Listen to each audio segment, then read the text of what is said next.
디모데전서 1장 1절에서 2절 말씀입니다.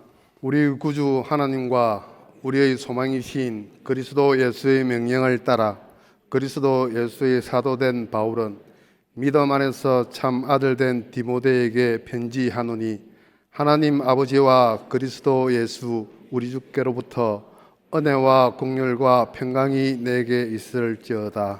오늘 교상 헌신 예배라고 들었는데, 여러분 공부할 때 기초가 튼튼하면 공부를 잘 할 수 있다는 걸 여러분들은 잘 알고 계시죠?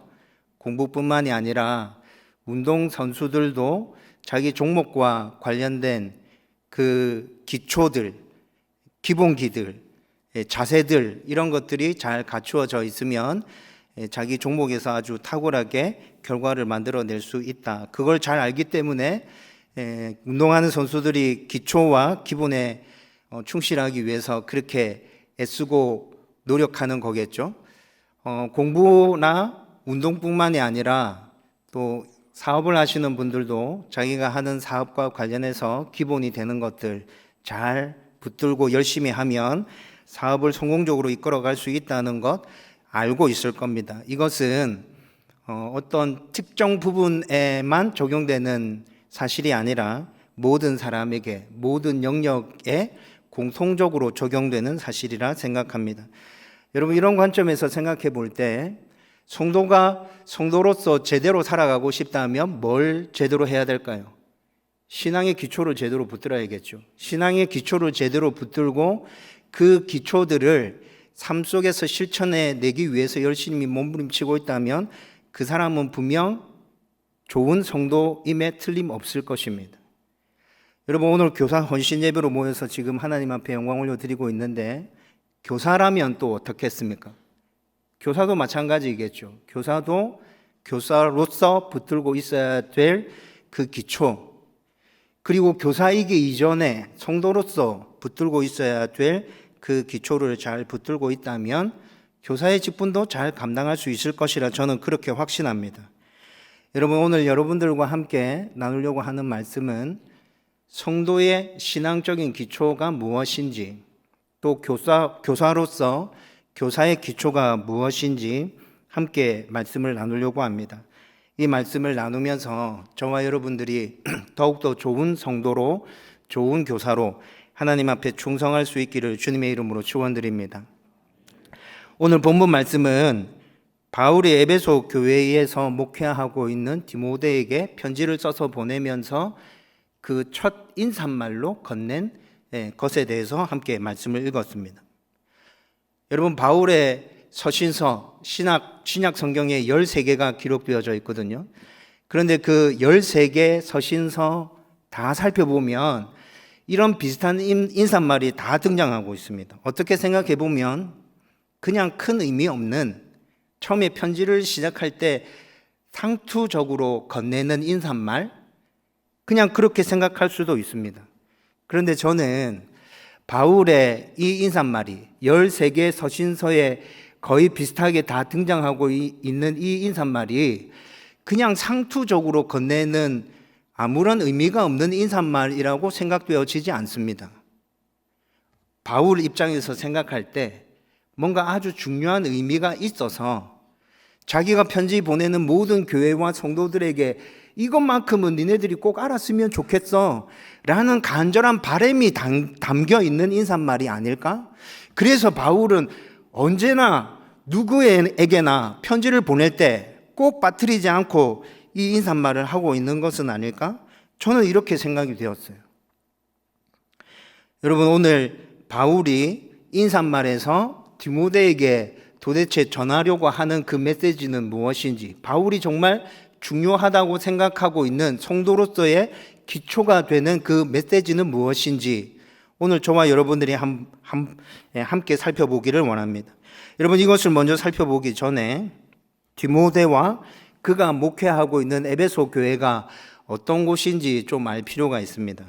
여러분, 우선 에베소라는 지역을 말씀드리면, 에베소는 여러분들이 성경의 지도를 놓고 살펴보시면 소아시아에 있는 한 도시일 거예요. 그런데 그 에베소라는 도시가 이때 이 당시에 소아시아에서 굉장히 큰 도시였습니다. 그리고 도시가 엄청나게 컸을 뿐만이 아니라 이때 헬라의 다산 여신으로 알려져 있는 아데미 신전이 있는 곳으로도 유명했습니다. 여러분, 아데미 신전 들어보셨습니까? 지금도 세계 7대 불가사의 중에 하나입니다. 여러분, 세계 7대 불가사의 중에 하나, 이렇게 말씀드리니까 벌써 좀 감이 오시죠? 규모가 엄청나겠구나. 건물 자체가 물론 무너져 있겠지만 그 건물을 복원시켜 보면 휘황찬란하겠구나. 여러분, 이런 느낌이 좀 들잖아요. 그렇죠? 이때 이 당시에 아데미 신전은 엄청난 규모였고, 그래서 사람들에게 정말 많이 알려져 있는 신전이었고, 관광을 목적으로 또 그곳에서 우상에게 제사 드리려는 목적으로 각양각지에서 엄청나게 많은 사람들이 에베소로 몰려오는 그런 도시가 바로 에베소였다는 거죠. 여러분, 이 신전 안에는 신전의 규모가 엄청났기 때문에 신전 창기들도 한 1000여 명 정도 있었을 것이다. 학자들은 이렇게 추측합니다. 여러분, 신전 창기들이 뭐 하는 사람인지 아세요? 음란한 행위들을 하면서 신의 뜻을, 신의 계시를 받는다 라는 명목하에서 신전 안에서 그런 음란한 행위들이 행해지고 있었거든요. 그런데 그 음란한 행위들을 하는 신전 창기들, 여사제들이 한 1000명 정도 있었다고요. 여러분, 여사제들만 그렇게 있었던 것이 아니라 우상에게 제사를 지내던 수많은 사제들이 그 신전 안에 존재하고 있는 거죠. 여러분, 이 신전이 에베소에 있었다. 여러분, 이것으로 우리는 또 추측할 수 있는 게 뭐냐면 에베소는 성적으로 타락한 도시구나, 굉장히 음란한 도시구나 라는 것을 또 추측으로 알 수 있다는 것입니다. 여러분, 에베소라는 도시는 대충 이런 곳입니다. 그러면 디모데는 어떤 인물일까요? 디모데는 이 당시에 에베소 교회를 목회하고 있는 지금으로 얘기하면 목사입니다. 그런데 디모데는 나이가 굉장히 어렸고 건강도 별로 좋지 않았고 성격도 굉장히 소심한 인물로 성경에 나타나고 있습니다. 그런데 이 디모데가 에베소 교회만 담당하고 있는 게 아니라 소아시아 교회에 있는 몇 군데 교회를 한꺼번에 동시에 담임하고 있는 거죠. 왜냐하면 그때 그 당시에는 교회를 이끌어갈 리더가 그만큼 부족했기 때문에. 여러분, 지금 상황이 이렇게 펼쳐지면서 이 이야기가 지금 시작되고 있는 거예요. 여러분, 그리고 오늘 본문 말씀에는 바울의 다른 서신서에서는 찾아볼 수 없는 아주 독특한 두 가지 부분이 나타납니다. 여러분, 그 두 가지 부분이 지금 바울이 디모데에게 핵심적인 메시지를 전달함에 있어서 굉장히 중요한 역할을 하고 있거든요. 그것까지 살펴보면서 오늘 도대체 이 인사말을 통해서 바울은 믿음의 아들 디모데에게 어떤 이야기를 해주려고 하는지 한번 찾아보자는 거예요.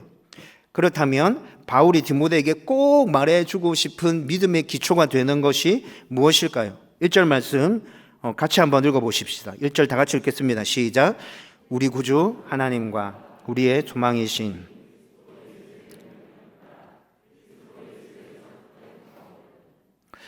여러분, 1절 말씀에서 지금 바울이 디모데에게 하고자 하는 말은 내가 너에게 이런 가르침을 베풀 수 있는 권위는 바로 여기서부터 시작되는 거야. 지금 1절에서 이 얘기를 하고 있는 거거든요.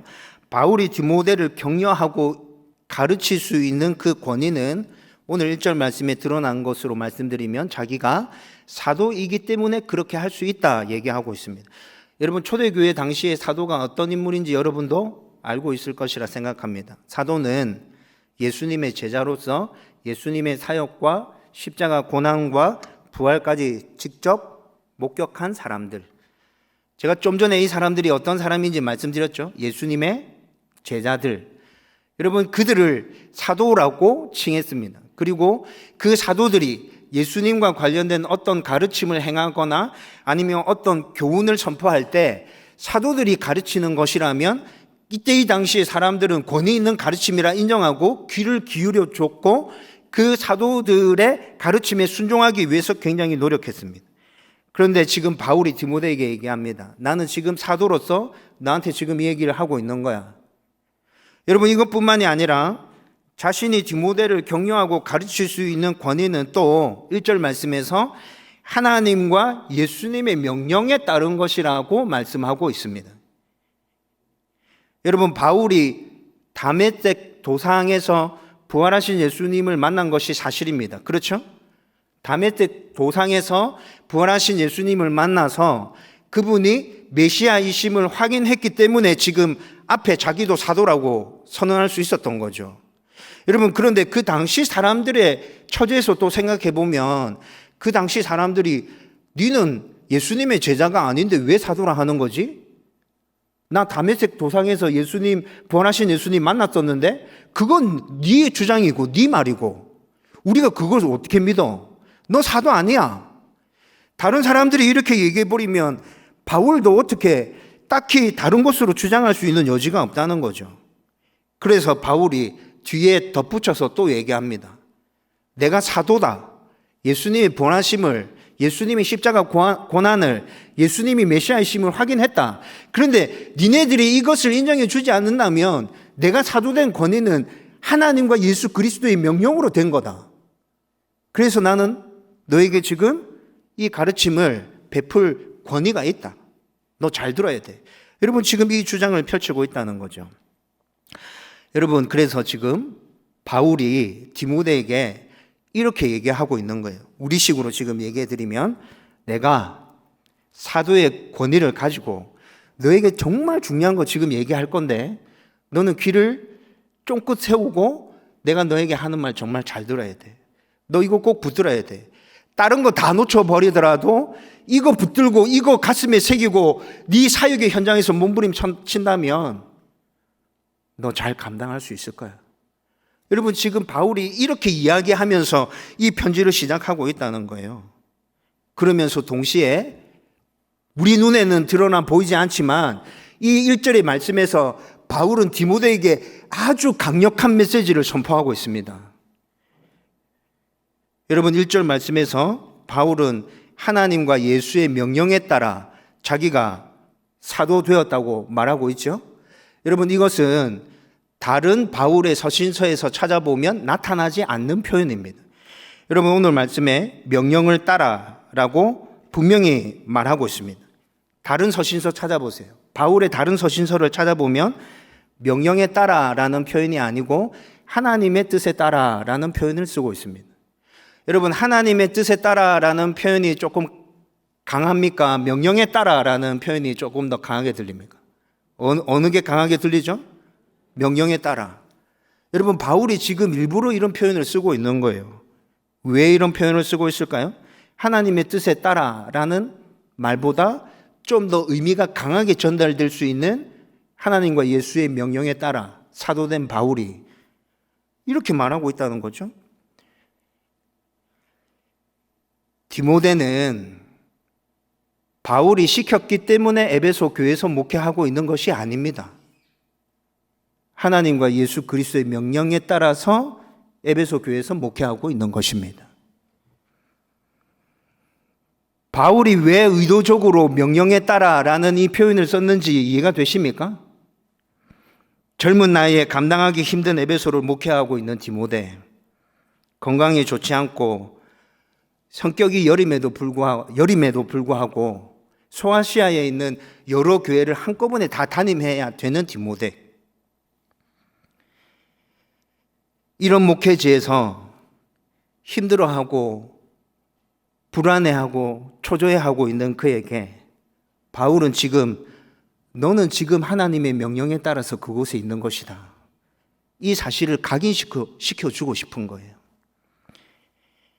여러분, 이 사실이 디모데에게 각인된다면 디모데에게 어떤 일이 일어날까요? 디모데의 목회 현장이 힘들고 어렵다는 건 공감이 되십니까? 네, 제가 당면하고 있는 목회 현장보다 디모데가 경험하고 있는 목회 현장이 10배, 20배는 힘들었을 거예요. 그런데 하나님의 명령에 따라 자기가 그 자리에 있다는 것을 디모데가 안다면 힘들고 어렵다고 쉽게 포기할 수 있을까요? 그만둘 수 없죠. 디모데에게 하나님에 대한 믿음이 있다면 그 누군가의 권유로 인해서 된 것이 아니라 하나님의 명령에 따라 내가 이 자리에 있는 것이라면 내가 힘들고 어렵다고 포기할 수 없지. 그만둘 수 없지.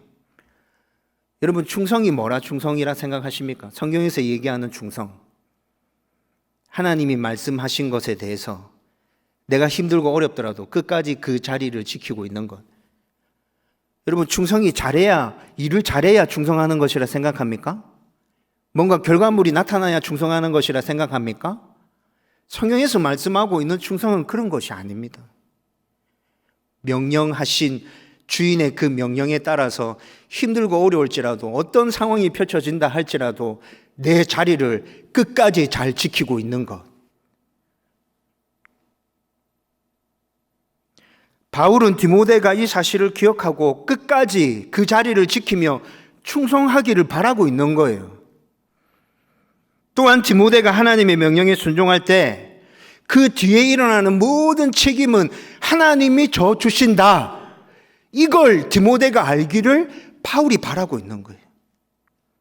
그래서 어려움이 생겨도 하나님께서 감당케 해주실 거고 하나님이 너를 통해서 일하실 거야. 디모데가 이걸 알았으면 좋겠다. 이게 지금 바울의 소원함이라는 것이죠. 여러분, 디모데가 이것을 깨닫는다면 바울이 해줄 수 있는 그 어떤 것보다 디모데에게 더 큰 힘이 되는 게 너무 분명해 보이잖아요. 여러분은 성도이면서 여러분들 중에는 교사로 부름받은 사람들이 있을 것입니다. 여러분, 어떻게 성도로 부름받으셨습니까? 어떻게 성도 되셨습니까? 어떻게 교사 되셨습니까? 성도로 부름받은 것이 여러분들의 노력이나 여러분들의 공로로 된 것입니까? 교사 된 것이 여러분들의 선택해서 된 것입니까? 신앙 연수에 따라서 그냥 임직을 받기 위한 하나의 과정으로 다른 사람들이 네 이 정도 신앙생활 했으면 뭐 봉사 제대로 하나 해야 안 되나 얘기하니까 그냥 내가 선택해서 된 것이라 생각하십니까?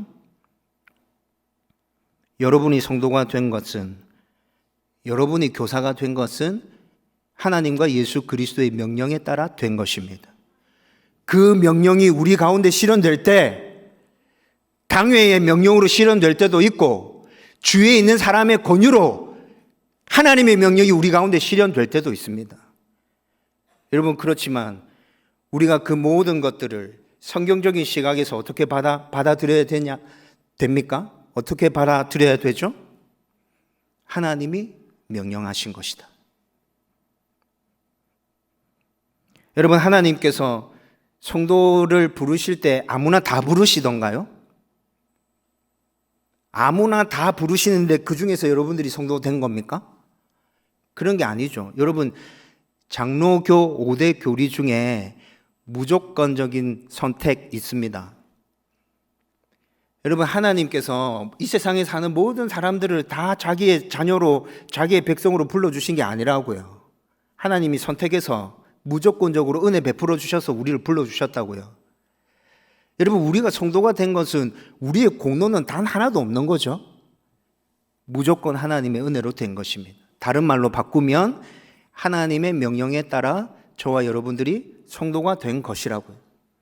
여러분들이 교사가 된 것도 마찬가지죠. 여러분, 교사가 될 사람들을 하나님께서 아무나 세우신다고 생각합니까? 교사는 어떤 사람이죠? 나 말고 다른 영혼을 또 돌봐야 될 사람들이잖아요. 그런데 그 사람들을 하나님이 마음대로 세우신다 생각합니까? 당회가 교사를 임명할 때 아무나 교사를 임명한다 생각하세요? 아니요, 절대 그렇지 않죠. 여러분, 교사로 임명되는 사람은 이미 성도로서 잘 살아가고 있는 사람, 그러면서 동시에 자기 자신을 성도로 온전하게 세울 수 있고 자기 자신뿐만이 아니라 다른 영혼까지도 온전하게 성도로 세울 수 있는 사람을 하나님께서 교사로 부르십니다. 저와 여러분들이 그렇게 성도로 부름받았고 그렇게 교사로 부름받았다고요. 목사님, 저한테 그런 능력이 없는데요. 저 성도로 잘 살아가고 있지 못해요. 저 혼자도 온전한 성도로 서는 데 있어서 허덕허덕거리고 있어요. 다른 사람들을 세우는 거, 어휴, 하나님이 잘못하신 것 같은데요? 여러분, 자기 자신을 생각할 때 이렇게 생각 드는 사람들이 있을 겁니다. 주위에 있는 다른 사람들 봐도 저 사람이 하나님의 명령에 따라서 교사가 됐다고? 자기 자신도 온전하게 세워갈 수 있고 다른 사람도 세워갈 수 있다고? 아닌 것 같은데. 여러분, 뭐가 문제입니까? 하나님은 분명히 그런 사람들을 택해서 성도로 불러주셨고 또 그런 사람들을 택해서 교사로 세우셨습니다. 그런데 실제 우리 삶 가운데서 그런 일이 일어나지 않는 것 같습니다. 뭐가 문제죠? 하나님의 명령에 따라 교사가 되었다, 하나님의 명령에 따라 성도로 부름받았다 라는 사실을 모르고 있는 게 문제입니다. 내 선택에 따라서, 내 마음에, 내 기분에 따라서 내가 선택한 것이기에 힘들고 어려우면 언제든지 그만둘 수 있고, 사람들의 권유에 따라서 내가 교사를 했기 때문에 사람들에게 인정받지 못한다면 나는 얼마든지 이 교사 때려치울 수 있어.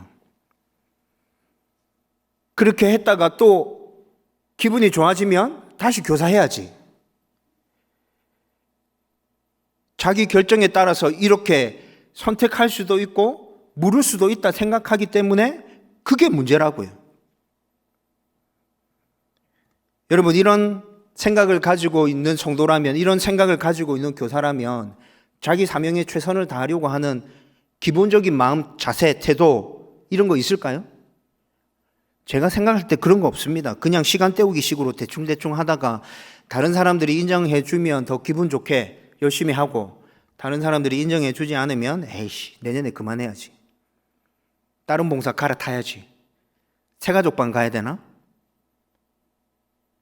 내년에 임직 있다던데 주차장 해야 되나? 그런 생각하게 된다는 거죠. 여러분, 제가 다시 말씀드리는데 저와 여러분들은 우연히 성도가 된 것이 아닙니다. 우리의 의지에 따라서 결정하고 선택해서 교사로 부름받은 것이 아니라고요. 여러분이 성도와 교사가 된 것은 하나님과 예수 그리스도의 명령에 따라 된 것입니다. 이것이 모든 성도들이 교사가 붙들고 있어야 될 첫 번째 신앙의 기초입니다. 하나님이 나를 부르셨구나. 주권자가 하나님이시구나. 내 봉사의 현장에 하나님이 보내신 거구나. 하나님이 그만하라 할 때까지 나는 무조건 해야 되구나. 힘들고 어렵지만 이 자리 끝까지 지키는 게 충성이구나. 그렇게 충성했을 때 하나님께서 나에게 상급 주시구나. 그렇게 몸부림치면서 충성할 때 내가 정말 견디지 못하는 상황이 밀려온다면 하나님께서 나를 붙드시는 거구나. 저와 여러분들이 이걸 알았으면 좋겠어요. 여러분, 이걸 제대로 깨닫고 있는 성도라면 힘들고 어려운 일 밀려올 때 어떻게 할 것 같아요? 어떻게 할 것 같습니까? 포기할 것 같습니까? 아니요, 절대 포기 안 합니다. 하나님 앞에 나와서 엎드립니다. 하나님 도와주십시오. 하나님 책임져 줘야지. 하나님 저한테 지금 이거 하라고 명령하신 거잖아요. 하나님이 저 밀어놓으셨잖아요. 그러면 감당할 수 있는 믿음과 은혜도 하나님이 주셔야지. 나 지금 죽겠는데, 나 지금 미칠 것 같은데 하나님 저 붙들어 주셔야 되는 거 아닙니까? 여러분, 이런 진실된 기도가 그 믿음의 기초 가운데서 나오는 것이라고요. 여러분들이 그렇게 하나님께 부르짖으면서 기도할 때 우리 하나님 어떻게 하실 것 같습니까? 그냥 팔짱 끼고 이렇게 보고 계실 것 같습니까? 내가 네한테 해줄 게 없다, 그냥 견뎌봐라, 하나님 이렇게 하고 계실 것 같아요? 아니요. 감당할 수 있는 믿음과 은혜와 능력들을 우리 가운데 부어주실 것입니다. 내 앞에 놓여져 있는 그 문제와 그 근심거리가 해결되어지지 않았다 할지라도 세상 그 누구도 이해할 수 없는 하나님의 평안을 허락해 주셔서 평안케 해주실 겁니다.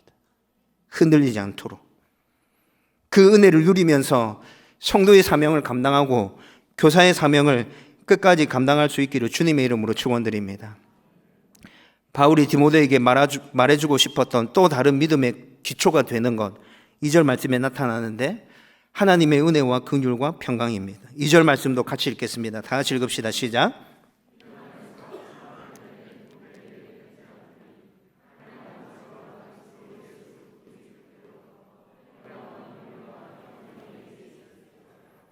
아멘. 바울 서신서의 모든 인사말에 하나님의 은혜와 평강을 선포하는 이 인사말이 다 포함되어 있습니다. 13개 서신서 전부 다 뒤져보십시오. 하나님의 은혜와 평강 전부 다 들어가 있어요. 아마 바울은 하나님의 은혜와 평강, 이것이 성도들이 살아가는 데 있어서 제일 필요한 거다, 절대 잊어버리면 안 되는 것이다 생각한 것 같습니다. 그런데 바울의 이 생각이 틀리지 않다는 것을 성경 전체를 통해서 우리는 확인할 수 있어요. 여러분, 믿음의 기초에서 성도가 이 세상에서 성도답게 살아가기 위해서 꼭 붙들고 있어야 될 것, 그리고 성경에서 진짜 많이 말씀해 주고 있는 거 5개 정도 꼽아보라면 그 중에 하나, 바로 하나님의 은혜가 포함될 것입니다. 여러분, 하나님의 은혜는 바울이 정말 중요하게 생각하고 있는 믿음의 기초가 확실합니다. 왜냐하면 여러분, 바울 서신서에서 하나님의 은혜라는 이 문구가 101번 사용되어졌습니다. 바울 서신서 13개에서 101번 쓰여졌거든요. 그러면 나머지 신약 성경에서는 이 문구가 몇 번 사용되어졌느냐? 한 50번 정도 사용되었습니다. 여러분, 바울 서신서와 다른 신약 성경의 분량을 따져보면 다른 신약 성경의 분량이 훨씬 많거든요. 그런데 바울 서신서에서는 하나님의 은혜가 101번, 나머지 분량이 많은 곳에서는 50여 회에 사용되어졌다면, 단순하게 이것만 놓고 비교해 봐도 바울이 하나님의 은혜를 진짜 중요하게 생각했구나라는 게 확 느껴지잖아요. 그렇죠? 여러분, 바울이 하나님의 은혜를 이렇게 중요하게 생각하고 있는데, 바울이 말하는 하나님의 은혜의 핵심은 뭡니까? 바울이 말하는 하나님 은혜의 핵심은 값없이 그저 주어지는 구원이거든요. 여러분, 구원 받는 것과 관련해서 우리의 공로가 있습니까? 없습니까? 제가 처음에도 설명드렸습니다. 우리의 공로는 단 1도 없는 거죠. 진짜 하나님의 은혜였습니다. 말 그대로 그냥 100% 하나님의 은혜였다고요. 그래서 구원과 관련해서는 오직 하나님의 은혜였기 때문에 누구만 베풀 수 있는 거예요?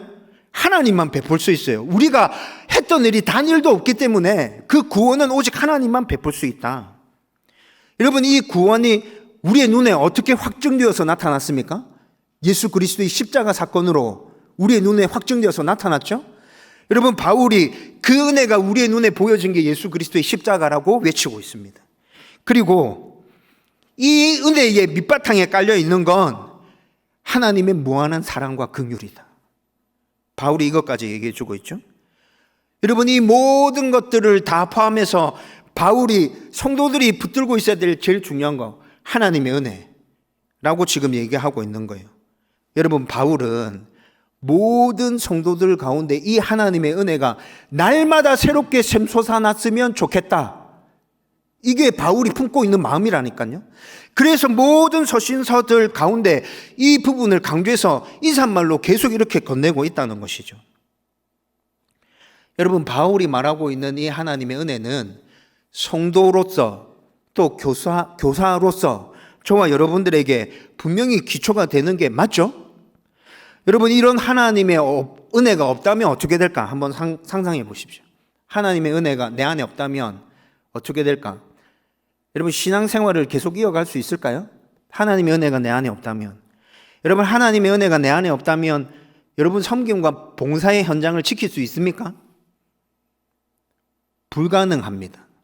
하나님의 은혜가 없으면 안 됩니다. 여러분, 하나님의 은혜가 없으면 상황이 좋지 않으면 주위에 있는 사람들과 계속 부닥쳐 싸울걸요? 품어주려고 하는 생각은 눈끝만큼도 들지 않을걸요? 여러분, 그렇게 주위의 사람과 부닥쳐 싸우다가 결국에 폭발해버리면 어떻게 되는 거예요? 하고 있는 봉사 집어치우는 거죠. 내가 이거 안 한다고 뭐 곧 죽겠나? 나 절대 안 한다, 못한다. 나를 통해서 하나님께서 영광 받으시고 사람들이 온전하게 세움을 받을 것이라는 기대는 전혀 할 수 없게 되는 것입니다. 하나님의 은혜가 내 안에 없다면. 그러므로 내가 성도라는 생각을 하고 있다면, 특별히 교사라면 여러분, 하나님의 은혜가 우리 가운데 계속 부어져야겠죠? 여러분, 제가 자주 표현하는 것입니다. 하나님의 은혜를 퍼주지 마라. 그러면 메마른다. 여러분, 교사들, 제가 수많은 교사들을 만나왔는데요.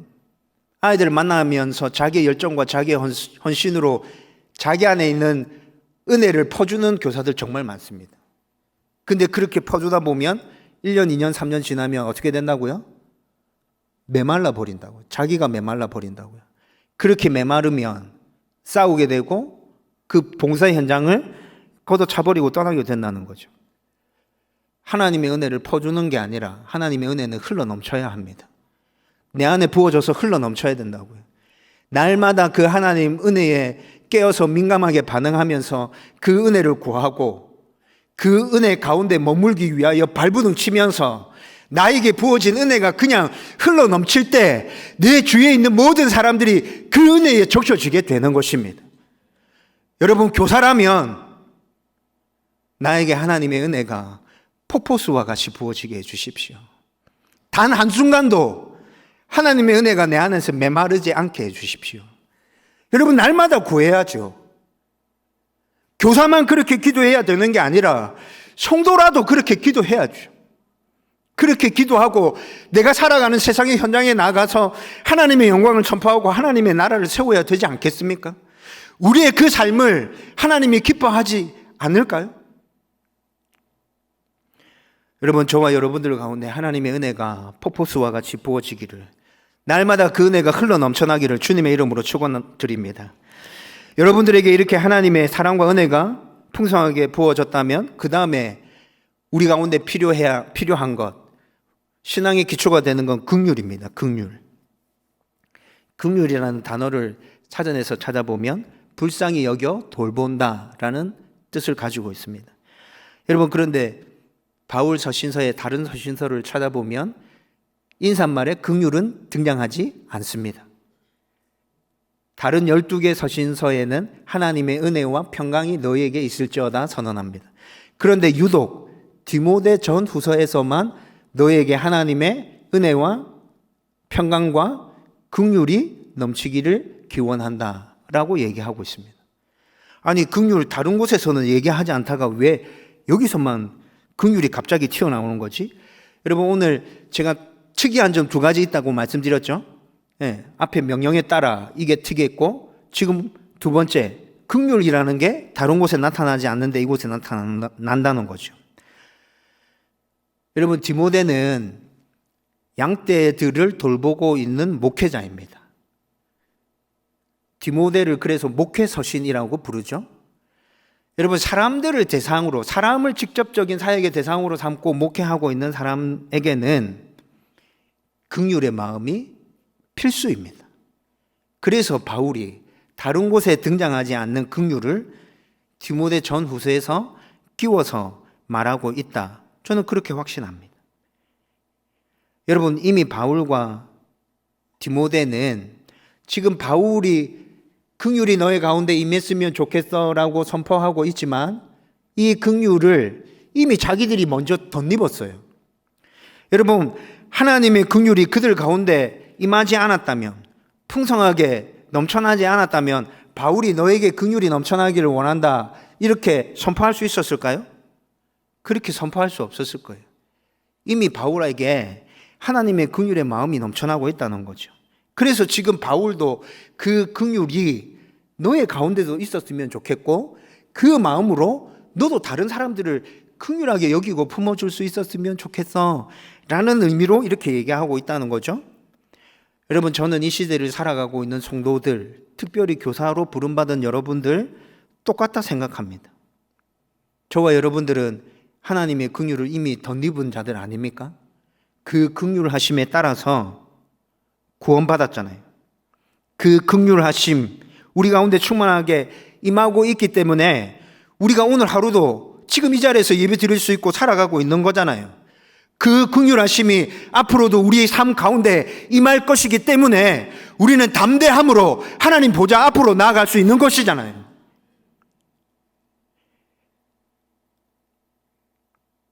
이것을 깨달은 사람이라면, 이 긍휼을 누리고 있는 사람이라면 이미 긍휼의 마음을 가진 사람이죠. 그리고 그 긍휼의 마음을 가지고 다른 사람을 긍휼함으로 품어줄 수 있는 사람이라는 것입니다.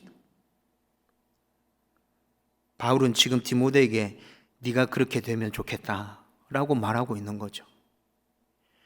여러분, 오늘 이 본문 말씀은 저와 여러분들에게 또 똑같이 얘기해 주고 있습니다. 성도로서 긍휼한 마음을 품고 살았으면 좋겠다. 교사로서 긍휼의 마음을 품고 아이들을 품었으면 좋겠다. 여러분, 지금 하나님이 우리 가운데 이렇게 말씀하고 계시는 것이라고요. 제가 대학생 때 철이 든 신앙인은 어떤 사람일까 진짜 고민 많이 했었습니다. 여러분, 군대 갔다 오고 나니까 좀 철이 들더라고요. 신앙생활 하는 데 있어서도 철이 들 수 있을 것 같은데, 철이 든 신앙인은 어떤 사람일까? 대학생 때 진짜 고민 많이 했는데, 제가 고민하다가 답을 찾아낸 것은 철이 든 신앙인이 되고 싶으면 하나님의 마음을 이해해야겠구나. 하나님의 마음을 이해하고 그 하나님의 마음을 시원케 해드리는 그 성도가 철이 든 신앙인이라고 말할 수 있겠구나라는 생각이 들었어요. 그래서 그러면 하나님의 마음은 도대체 뭐지? 또 생각했어요. 하나님의 마음은 뭘까? 깊이 고민하고 생각하던 중에 하나님의 마음은 사랑이구나. 하나님의 마음은 긍휼이구나. 이렇게 결론 지었어요. 여러분, 제가 온전한 성도로 살고 싶은 마음이 간절합니다. 진짜. 그래서 하나님의 말씀에 순종하기 위해서 막 발버둥 치면서 애를 쓰면서 살아갑니다. 그런데 그렇게 애를 쓰면서 살아가는 그 모습을 하나님이 보실 때 나에게 하나님 뭐라 말씀하실까? 그런 거 진짜 깊이 상상해 봤어요. 하나님이 정말 기뻐하시면서 제 궁둥이 툭툭 두드려 주시면서 이놈의 새끼 잘하고 있다. 니 진짜 멋지다. 최고다. 그래, 이렇게 살라고 내가 너와 함께 하면서 은혜 주고 있는 거야. 계속 이렇게 살아. 여러분, 하나님께서 나를 그렇게 위로하고 격려해 주실 거라는 생각이 들더라고요. 여러분, 그런데 반대로 성도임에도 불구하고 하나님의 말씀에 순종하려는 생각은 눈꽃만큼도 하지 않고 내 마음대로 막 살아가고 있는 모습을 하나님이 보실 때 어떻게 하실까요? 안타까워 하시겠죠. 성훈아, 정신 차리라 이놈아, 니 왜 그러고 있노? 내 가슴이 찢어진다 이놈아. 하나님 그렇게 나를 바라보시지 않을까? 하나님의 그 마음이 사랑이구나. 하나님의 그 마음이 긍휼이구나. 내가 잘 살지 못할 때 가슴 찢어지듯한 그 고통을 느끼면서 안타까운 눈으로 나를 바라보시는 그 하나님. 내가 정말 애쓰면서 잘 살 때 완벽하진 않아도 애씀 그 자체를 인정해 주시고 칭찬해 주시는 하나님. 아, 이게 하나님 마음이구나. 사랑이구나. 긍휼이구나. 긍휼이 하나님의 마음이고 사랑이 하나님의 마음이라면 나도 그 마음을 품고 하나님의 마음을 완전 시원케 해드려야겠다. 여러분, 이게 대학생 때 치열하게 고민하면서 얻었던 저의 결론이었습니다. 여러분, 지금도 저는 이 생각이 틀리지 않다 확신하고 있습니다. 지금도 여전히 아침마다 간구합니다. 하나님, 제 안에 하나님 은혜가 넘치게 해주십시오. 우리 성도들 가운데 흘러가게 해주십시오. 긍휼이 내 안에 넘쳤으면 좋겠습니다. 우리 성도들 불쌍히 품었으면 좋겠습니다. 우리 성도들이 어떤 환경과 어떤 모습으로 나에게 다가온다 할지라도 끝까지 그들을 품어낼 수 있었으면 좋겠습니다. 날마다 기도하게 되죠. 여러분들이 성도로서 이 땅에서 정말 잘 살아가고 싶다면, 교사로서 맡겨진 직분에 정말 최선을 다하여 충성하고 싶다면 여러분들도 저와 함께 이런 기도를 끊임없이 해갈 수 있었으면 좋겠습니다. 여러분들 가운데 긍휼의 마음이 넘쳐나기를 주님의 이름으로 축원드립니다. 여러분에게 하나님의 사랑과 은혜와 긍휼이 풍성하다면 그 다음에는 평강이 있어야 합니다. 여러분, 평강이라는 말은 히브리어로 샬롬입니다. 샬롬. 여러분 많이 들어보셨죠? 이스라엘 백성들의 역사를 살펴보면 단 한순간도 나라적으로 평안했던 적이 없습니다.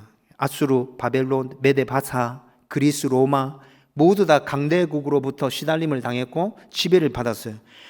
여러분, 평화를 갈망했지만 이스라엘 백성들은 평화를 누렸던 적이 없어요. 그래서 간절한 소망을 품고 샬롬, 누구를 만나든지 평안이 우리 가운데 임했으면 좋겠습니다, 이렇게 인사하게 된 거죠. 여러분, 샬롬이 이스라엘 백성들의 인사가 되었다. 여러분, 이를 생각해 보면 그들 가운데 평강에 대해서, 평화에 대해서 얼마나 갈망하고 있는지 알겠죠? 그런데 이스라엘 사람들만 그렇습니까? 아니요. 사람은 누구나 다 평안을 누리면서 살아가기를 원합니다.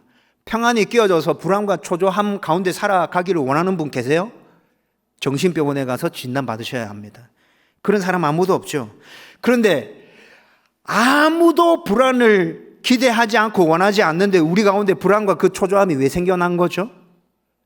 죄악으로 말미암아 하나님과의 관계가 완전히 깨어졌기 때문에 우리 가운데 평안이 사라지고 불안과 초조함이 생겨난 것이라 얘기합니다.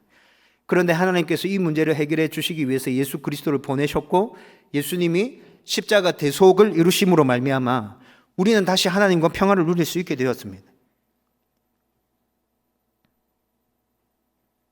디모데가 에베소 교회를 목회할 때 힘들고 고민스럽고 초조하고 불안한 그런 일들 정말 많이 생겼을 거예요. 여러분, 제가 5년 동안 담임 목회, 짧은 시간이지만 하면서 이 불안과 초조함이 얼마나 사람을 미치게 하는지 조금 경험해 봤습니다. 30년씩 40년씩 담임 목회를 마치신 목사님들을 바라보면 저는 그냥 대단하다는 단 한마디 말밖에 생각 안 납니다. 그 불안함과 그 초조함들을 어떻게 다 견디고 이겨내셨지? 30년, 40년 동안. 여러분들의 삶 가운데서도 수없는 불안과 초조함들이 계속 밀려들게 될 것입니다. 그런 상황 가운데 그 모든 것들을 잘 이겨내고 성도로 온전하게 살아가기 위해서 뭐가 필요하다고요? 평강이 필요하다고요. 여러분, 바울이 이 사실을 너무 잘 알고 있는 것이죠. 왜 바울이 이 사실을 잘 알고 있을까요? 그가 이미 경험해 봤으니까. 목회 현장 가운데서 불안과 초조함이 물밀듯이 계속 밀려온다는 거 그가 경험해 봤으니까 너무 잘 알고 있는 거지. 이 평안함이 없으면 하나님의 명령이라 생각하고 있어도 굳게 확신해도 견딜 수 없다는 걸 바울이 너무 잘 알고 있는 거죠. 그래서 너에게 하나님의 평강이 넘쳐났으면 좋겠다 얘기하고 있는 것입니다. 저와 여러분들도 이 땅에서 성도로 교사로 잘 살아가고 싶다면 이 하나님의 평강이 우리 안에 있어야 합니다. 여러분들의 가정, 여러분들의 자녀, 여러분들의 생업, 여러분들의 건강, 교회, 이 평안함이 무너지는 그 순간들마다 여러분, 우리가 사역해야 될 그 일에 집중할 수가 없잖아요. 그 일에 에너지를 쏟을 수가 없잖아요. 먹고 사는 문제뿐만이 아니라 사역적인 부분에 있어도 우리 안에 평안이 사라지면 그 일에 집중할 수 없게 된다고요. 우리 안에 이 평안이 넘쳐난다면 모든 부분에 있어서 하나님의 은혜와 그 긍휼의 마음들을 흘려보내면서 그들을 품어낼 수 있게 될 거예요. 여러분, 그런데 성경은 우리 가운데 이미 이 평강이 임했다고 말씀해 주고 있습니다. 요한복음 14장 27절 말씀해 보면 이 성령 하나님이 우리 가운데 임함으로 지금 바울이 얘기하는 이 평강이 우리 가운데 임했다고 얘기하고 있어요. 요한복음 14장 27에 얘기하는 그 평강은 우리가 오직 믿음으로 복음을 받아들일 때 성령 하나님이 우리 가운데 내주하시게 되고 그 성령 하나님이 내주하심으로 우리가 하나님의 자녀인 것을 보증하고 증언해 주시고, 그리고 성령 하나님이 우리와 동행해 주시면서 힘들고 어려운 일들을 만날 때마다 이겨내게 해주시고 견딜 수 있도록 은혜 주시고, 여러분, 그래서 이 성령 하나님과 동행하는 모든 삶 가운데 하나님의 평안이 너희 가운데 이미 임했어 라고 요한복음 14장 27절이 얘기해 주고 있는 것이거든요. 저와 여러분들은 예수님이 우리의 구주이심을 믿지 않습니까? 확신하고 있잖아요. 성령 하나님 내 안에 계시잖아요. 여러분, 그렇다면 지금 바울이 디모데에게 선포하고 있는 이 평강은 저와 여러분들 가운데 이미 임했어요. 여러분, 그 평안을 누리면서 살아가야 돼요. 그런데 그 평안이 임한 줄도 모르고 불안해하고 초조해하면서 살아가고 있다는 거죠. 왜 평안이 임했음에도 불구하고 불안해하고 초조해합니까? 우리의 시선이 하나님을 향하고 있는 게 아니라 세상을 향하고 있기 때문에 그래요. 하나님을 향하고 있다면 내 안에 임한 그 평강이 보이게 됩니다. 느껴집니다. 우리의 삶의 현장 가운데서 경험되어질 거예요. 그런데 나의 시선이 하나님을 향하고 있는 게 아니라 세상을 향하고 있기 때문에 그것이 보여지지 않는다는 것이죠. 저와 여러분들 가운데 세상이 이해할 수 없다고 말하는 하나님이 주시는 이 참된 평강이 넘쳐나기를 주님의 이름으로 기원드립니다. 여러분, 이제 말씀을 정리하려고 합니다. 모든 성도들, 특별히 교사로 부름받은 분들은 영적인 기초를 든든히 하고 하나님의 사람을 온전히 세워가야 합니다. 그렇게 하기 위해서 우리는 몸부림쳐야 한다는 거죠. 그러기 위해서 우리 안에 꼭 붙들고 있어야 될 것, 첫 번째 뭐라 말씀드렸죠?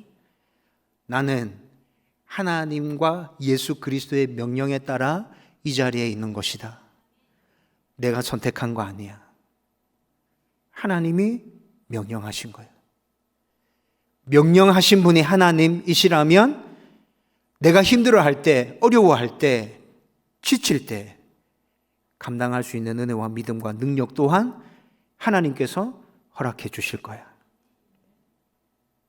하나님이 나에게 은혜를 부어주셔서 내가 온전한 하나님의 사람으로 변화되어지는 것과 동시에 내가 섬기는 다른 사람들도 하나님의 사람으로 세워지도록 은혜 주실 거야. 여러분, 우리는 이 사실을 붙들어야 합니다. 힘들고 어려운 일이 생긴다 하더라도 끝까지 그 자리를 지키며 충성해야 합니다. 그렇게 견딘 성도가, 그렇게 견딘 교사가 결국에는 하나님의 상급을 풍성하게 받고 즐거움을 누릴 수 있게 될 것입니다. 그리고 또 우리가 붙들어야 되는 것, 하나님께서 나에게 맡기신 이 사명을 제대로 잘 감당하기 위해서 하나님의 은혜와 사랑이 나의 가운데 부어지고 넘쳐 흘러야 되구나. 하나님의 긍휼이 내 안에 있어야 되구나. 하나님의 평강이 내 마음에 넘쳐나야 되구나. 여러분, 이 사실을 기억하고 여러분들 기도 가운데 절대로 빼놓을 수 없는 기도 제목으로 이 사실을 그냥 박아 넣으세요. 새겨 넣으세요. 하나님, 나에게 은혜와 사랑과 긍휼과 평강을 허락해 주십시오. 그것으로 나에게 맡기신 영혼들을 품을 수 있도록 역사하여 주옵소서.